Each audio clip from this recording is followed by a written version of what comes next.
The national debate, live and in color. Encounter 79. Live from Ottawa. Debates have long been a moment in the campaign for leaders to lay out their promises and directly challenge their opponents, in person, on a national stage. Now, though, we hear from leaders on the campaign trail kind of every day, often live on TV and social media.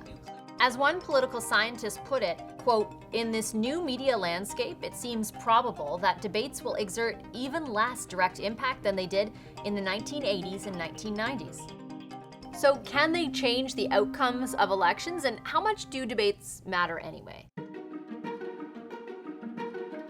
Depending on who you talk to and what you read, just how useful they are and how much impact they can have, well, it's up for debate. Party strategists will tell you they're key. It's really important.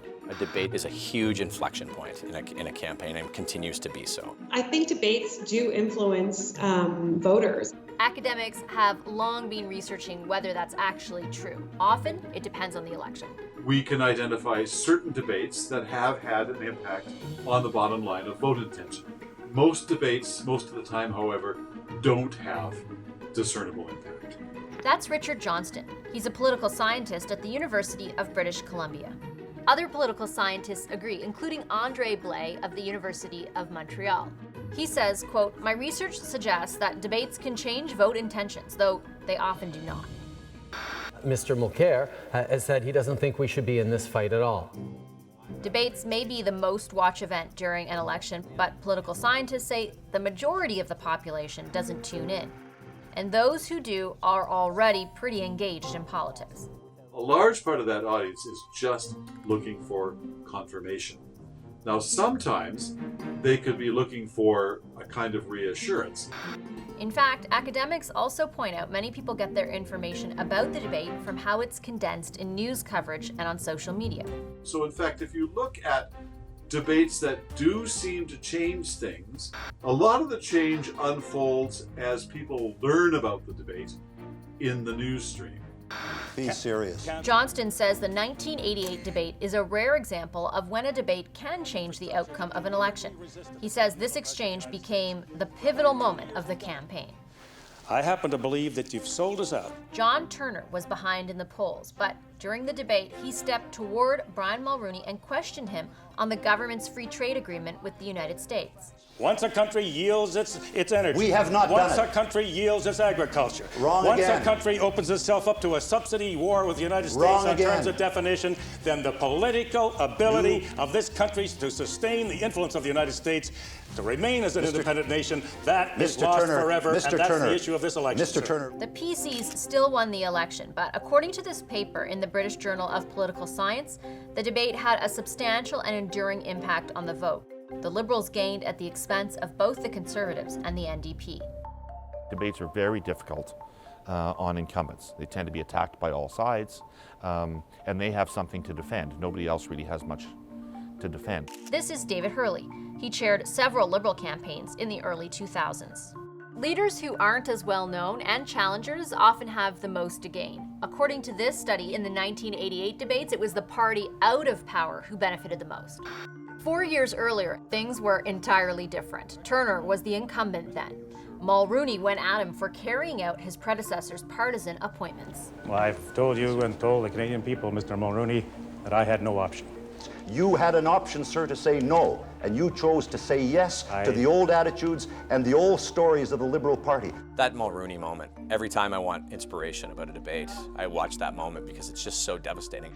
This is Jason Leader. He managed the war room for the Conservative Party during the 2011 campaign. Mr. Mulroney just went at him with both barrels and, essentially sunk the campaign. The most devastating blows often happen when the target isn't prepared for the shot.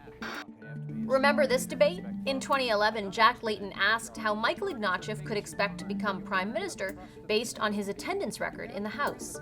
Most Canadians, if they don't show up for work, they don't get a promotion. Kathleen Monk is a strategist who's worked on federal election campaigns for the NDP. We were prepared for that night. We knew that Mr. Ignatieff would react well. He wasn't fast on his feet. And it was devastating because you could see Mr. Ignatieff was like, holy crap, I didn't see that coming. And as soon as the debate ended, there was an ad on television with the same message. And he had the worst attendance record of all 308 members of Parliament. Not so great leadership. So that was obviously completely coordinated and planned.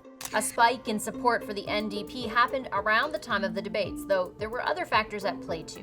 Those moments are what every strategist is hoping for. And with social media, the capacity to distribute those moments and for a moment to really be seen by an awesome number of people is much greater than it was before.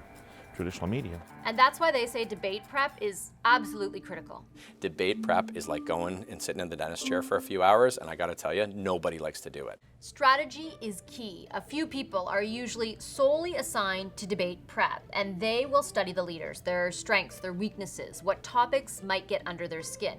And then they'll prep a debate book filled with facts, rebuttals, and zingers.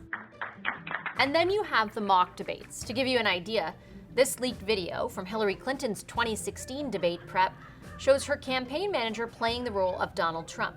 Clinton was practicing how to avoid a hug. So you've got to make sure that you've got role players who are believable, and they've got to do a lot of preparation as well. That's the other thing, is if they're unprepared, debate prep stinks. Many view the 1960 Nixon-Kennedy presidential debates as a lesson in why appearance can also be key.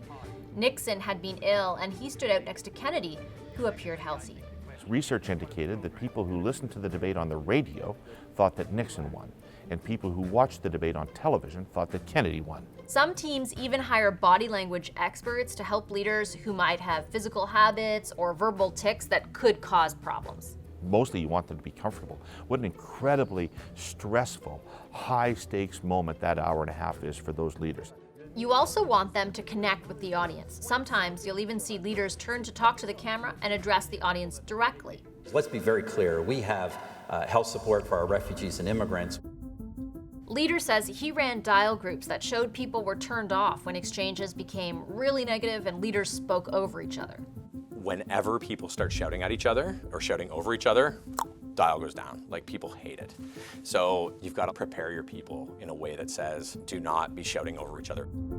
Academics say you'll often see the biggest effect on voters immediately after the debate, which is amplified by the next day's news coverage. We saw highlights of that debate. More often than not, it's a short-term change that is reversed. So it's like a pulse that then goes away. Even if there's no consensus on the effect debates have, experts do agree that they're good for the political process. Debates level the playing field in a way and allow parties who are maybe second, third, fourth, fifth tier to have an opportunity to engage with the leaders at the same level. Think about it like this. It's the only time you'll ever really see the leaders all together during the campaign interacting and actually talking policy. If you didn't have debates, then really all we would have is the even stagier and even more fake world of advertising, leaders' tours, and public appearances designed to create positive impressions. What do you think? Do you watch debates? Have they swayed your opinion? Let us know in the comments, and you can find our sources below this video.